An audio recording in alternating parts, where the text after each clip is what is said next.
So about the course. Well, this course is a presentation of a culmination of research both online and actually going to physical locations.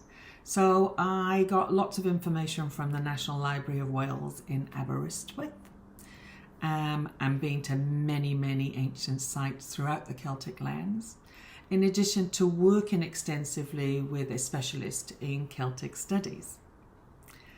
I was posed this question: what about your ancestral culture and spirituality?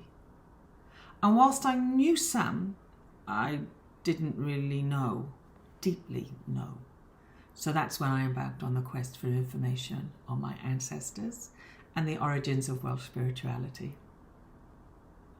At first, I couldn't find any information I wanted in one simple version.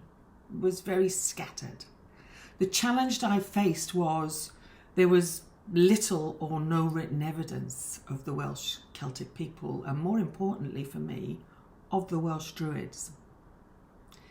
You see, for Druidry, there is a broken lineage of knowledge. So my quest is to keep what I've uncovered alive and to continue learning and to continue to add to that knowledge of information. The key learnings that you'll find is that you're able to identify the key elements that are the foundation of Welsh spirituality, that you can connect with the practices of the ancient Welsh Druids here and now in our modern day lives. And you can use that learning to inform yourself of your own spiritual practice and undertaking.